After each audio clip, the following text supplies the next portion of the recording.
Olympics coming up, and one of the things that they show now constantly, it seems, on TV at the Olympics. As a matter of fact, it's grown so much in popularity over the last, probably 12 years or so, that you can actually, on NBC Sports Channel and others, see curling.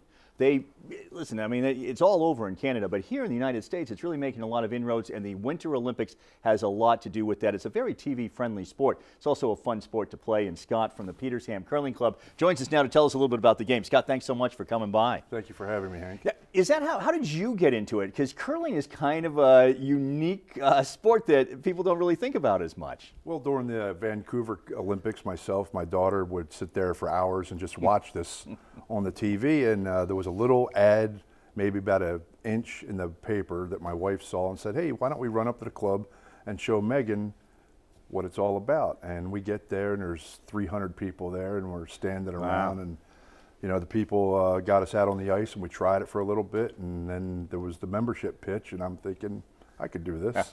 So the Petersham Curling Club. Now, this is actually a club that is dedicated to the sport of curling, has a couple of sheets of ice. How long has the club been around? The club was founded in 1960, with the first night of curling being on December 31st, 1960. And from there, it's grown, and the membership's been up and down for the last almost 60 years. But we've been on the upswing, of course, since the Olympics. Yeah, the Olympics has really started to grow the membership, and I know that there are other curling clubs now that seem to be opening up. Now, Petersham is a dedicated ice, and I know that there are other clubs that are arena ice. What's the difference between the two? Well, the big difference with dedicated ice is that nothing else is being done on it. We prep it, we keep it at a certain temperature, we have certified ice technicians that scrape it and pebble it and prepare it for curling. The arena ice, they share it with hockey or skaters, or whatever else you would do out on the ice. So the ice isn't as consistent. They say that arena curlers, you know, they can, if they go to a dedicated ice place and the ice is bad, that they actually can adapt a little bit quicker because they're used to the bad conditions at the arenas. Well, I think that the thing, because you talked about Petersham, so obviously you live out in that area, because you talked about hopping in the car and just kind of driving up to the club, number of people who were there, because it is so unique that I think that there are so many people who, when they see it on the Olympics and then find out that there is a club in their area that they can go to, they want to go and check it out. But it really is a club, and there's sort of a club atmosphere. I mean, as far as a sport goes, I don't know, how would you describe it? Not a country club feel, but a little bit of a camaraderie for being out there. Right. It's you know, different clubs have different atmospheres. Ours has been very social. It was smaller membership right now. We're a little over 100 members. A lot of people from the local community or just the close surrounding towns, but we do have some people that drive an hour and a half to come curl a couple times a week. Yeah. I should point out, this is the part where I should say that even though I am asking Scott all these questions, Scott is the skip of a team that I curl on for the men's league at the Petersham Curling Club. And I use that as a lead-in to tell us now a little bit about the game. So you're a skip, which means that you do what? Well, the skip or the captain, four-man team, four-woman team, or a mixed team, is at the one end of the ice, and they determine the shots. They'll set the broom for where the stone thrower is going to come out and aim at the broom, and depending on the weight he wants or how fast the rock is going to come is where he wants it to end up. Now, the sweepers, of course, are involved in that process. If the stone is a little too light, he'll call the sweep quicker, so it'll kind of help carry the stone a little bit further. Or in certain cases, the stone is kind of, they don't want it to break as fast, they'll get on it and they'll sweep there to kind of keep it straighter a little bit. And then in the last couple of years, this theory of directional sweeping, which you'll see on the Olympics now, where you'll have one person sweeping on one side of the stone. They're either trying to make it turn a little faster or keep it straight, depending on which side of the stone. So there is a real science to this, other than as we're watching at home sometimes, somebody gets down, they get down in the hack, they get in their position, and they're going to throw the stone, and we'll look at some of the equipment in a moment. But they're not just chucking that stone down there. There's a real science to this. With the conditions of the ice now, even at our club, with the new water we're using, the new scraper that we have, just the dedication of the people that take care of it. The ice has gotten what we call faster. So that being faster, you need less energy to deliver the stone. So it will literally follow the path of the pebble a little bit better. In days of old, when they didn't have mechanical scrapers and they were using these straw brooms, they were literally throwing the stones down the ice just to get them to one end Well, or the even other. what you just said. All right, so you guys have special water. You have the scraper. You don't have a Zamboni. No. Okay, but you have the scraper. How big is that sheet of ice? The sheet of ice is, ours is about 150 foot by 36 feet wide. So you have two sheets. We're not complete regulation on the width, but it's because it's an older club. Yeah, I mean, in 1960 when they built this, and really getting going for that full first year in 1961, this must have been very unique. Why in the world would there have been a lot of, and for those who aren't familiar with where Petersham is, absolutely gorgeous, Barry, Athol area right along Route 2. Easy to, if you're in Worcester, a little under an hour drive, just a nice central location and a beautiful place to go out and have some fun. Why in the world did somebody suddenly decide to build a curling club in Petersham, Massachusetts? Well, it's one of those questions of a gentleman that was homesick, I guess you could say. He came out of the Border Club, which is up in Quebec, and he was the president of the Union Twist Tool and Die there in Athol, and he decided he wanted to build a curling club, so they approached people at the Petersham Golf Club at the time and acquired some property and broke ground, and it just grew from there. Golf in the summer, curl in the winter. So Scott is going to stay with us, and straight ahead we'll tell you about some of these things. I mean, so there's specialized shoes, there's the stone itself, you have the modern broom. Nobody uses this broom anymore, but at one time they actually did. We'll tell you all about that straight ahead right here on the Hank Stolz Experience. You're willing to sacrifice our love.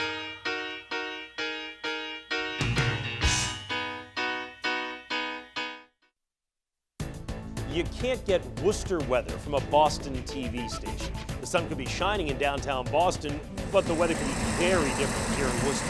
People tell me all the time how much they count on our weather forecast, and we know how important that is to our Worcester News Tonight viewers. Each weekday, we'll give you your weather, your 10-day forecast for right here in Worcester, only on Worcester News Tonight. Worcester's only local forecast, weeknights on Worcester News Tonight. I absolutely loved every minute of playing high school sports and just the feeling of going into the locker room before a game and how cool it was coming out and the whole town's all around the field cheering, and it's just such a special feeling.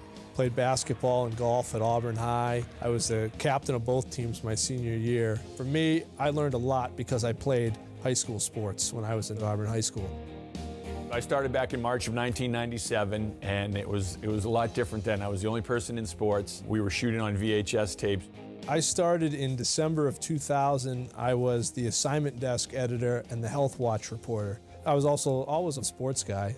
You get paid to do things that you love to do, and for us, that's being on a ball field or a basketball court or just being around sports. Our enthusiasm, I think, for sports is contagious, and everyone gets swept up in it. It shows in, I think, in our overall product in our sports, that everyone cares. Join Brad Kane from the Worcester Business Journal every Monday evening during Worcester News Tonight at 10 p.m. on Charter TV3 for the Worcester Business Journal's Central Mass Business Report.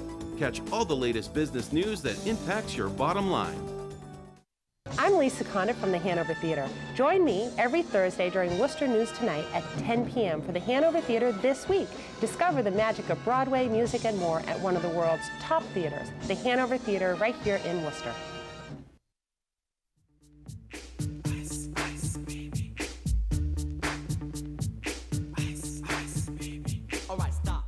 All right, so coming up, we're going to tell you how you can also do what Scott did, what I did, and that is go out to a Learn to Curl, go out to an open house. There are some coming up at the Petersham Curling Club in just a few weeks, and we'll give you the information about that. But first, let's look, Scott, at some of this equipment. So the first thing is the stone. Now, these are all made out of granite? Yes, this stone in particular is blue hone granite out of Scotland. It's considered to be the best stone for curling. Unfortunately, the quarry that where they get this stone from is now a wildlife reserve, but it is for sale for like $1.8 million. So you could in buy British it and then pounds. start making the stones. I again. don't know if you could do that. Now, is it true that because this granite is so specialized, that how many places are there that actually you're able to get curling stones from? Well, there's this type of stone, the blue hone out of Scotland, and then there's a quarry in Wales where they get the brown or red Trefor, which is the stones that we have at our club, and maybe one or two others. And there's been mention of China trying to do something, but it's such a rare granite because of the low moisture content. It doesn't have the same freeze-thaw effect as some of the granite you see in the United States. Again, the science of it is always just amazing to me. How much people you see, even when you see it on TV, you understand that there is this great skill that is involved and the great form that people have when they go out. If you get a chance to watch it on the Olympics, but just the science of it, and even that the stone, which weighs how much? Regulation stones are between 38 and 44 pounds. This stone, I've not weighed it, but it feels like it's heavier than the 44 pounds. All right, let's talk a little bit about the broom. So this is also an essential part of the equipment. Everybody can see what the old brooms were like. They were literally just your broom. Tell us about this broom that you have. So this broom has like a nylon pad on it, and of course it's supposed to give me a little more friction. It's got a rotating head, so when you're moving, it's moving along the ice. But this is actually considered now prehistoric. The newer again, brooms the technology, and pads, the science just keeps moving forward on this sport. Are out there that they even found that one could like almost scratch the ice, and they're more efficient. They transfer of energy. You have carbon fiber handles, tapered handles, so when you're pushing down, you're getting the maximum push out of it. And there's actually some ergonomic handles that are bent. Yeah, this is great. So now you would take this and you are actually then sweeping in front of that stone, as you said, and that can either give you some distance or it can make it curl as well. The other essential piece of equipment that you have right here are the shoes for when you're out on the ice. Yes, depending if you're right or left-handed, I'm right-handed, so my left shoe is considered my slider. And on the bottom, it has 1/4-inch Teflon pads that you push out from the hack and you slide down the ice. And on my non-throwing or my trail leg, it's got this rubber crepe that's put on to give you traction when you're walking on the ice, and a toe shield, which also helps you just glide on the ice. It reduces the amount of friction. When I'm not delivering a stone, I'll put this rubber gripper over top that so I can walk on the ice without sliding around. Now in the Olympics, you'll see them just kind of sliding back and forth like they're out there ice skating. All right. For the rest of us, safety first. Good to put that gripper on. So there's a great social aspect, as we've talked about, to the club. People come and they have fun. Is part of that because even for all that we have talked about with the technology and the brooms and the stones and the way that all this equipment is and that the technology keeps moving forward, if I come to this open house and I go out on the ice, I can start curling right away. Yes, you can. The open houses are meant to just give you a 4-station stop that takes about 15 minutes each stop. Those stations explain delivery, sweeping, the strategy, and we get you back off the ice, and then we talk to you out in the warm room about the actual membership structure, and we move forward. Then if you decide that you want to really try it out, we have what's called a learn to curl, which there's a fee that goes towards your dues if you join, and that's like a 2 to 3 hour. You're like the limited size. You're out there with a couple instructors, and you actually play a match towards the end of it. See, that's just so much fun that you can get involved in the sport immediately, right away, out there on the ice, day one, playing, getting involved in games. You mentioned the warm room. That's also the room that has the bar. So just, again, there is a great social aspect to this, an enjoyable night out. You have the leagues. Game takes about how long to play? An 8-end game is about 2 hours. It should be only 2 hours. Some drag on a little bit, but 2 hours is the typical length. And the great thing about the sport is you can come into the club and curl and not have to go out and buy a bunch of equipment. We have brooms available. We have slide-on sliders for you. Of course, we provide the stones and the ice. All of this is because you have been doing it for a long period of time and want to keep getting better. Yes. But that's a great point that you just made. You come, wear your sneakers, wear some clothes, dress warm with some layers so that you can get out, not bulky, you're not wearing your coat out there, but you're going to get out on the ice inside, and you are going to throw that stone, and you're going to be curling right away. All of this is coming up in February. Yes, sir. So that's fantastic. We've got the dates, we've got everything underneath you where people need to come on out and join us at Petersham Curling Club. It is a great time. Absolutely. You'll have a blast. Scott, thank you so much for coming by today. Greatly, greatly appreciated. Thank you, as always, for joining us. And I really do encourage you to come on out to the Petersham Curling Club. Check out the website. Make sure that you come and sign up to come on out to one of our open houses. They are going to be a lot of fun. But with all of this interest in the Olympics, they are filling up fast. Thanks again for joining us, as always, right here on the Hank Stolz Experience.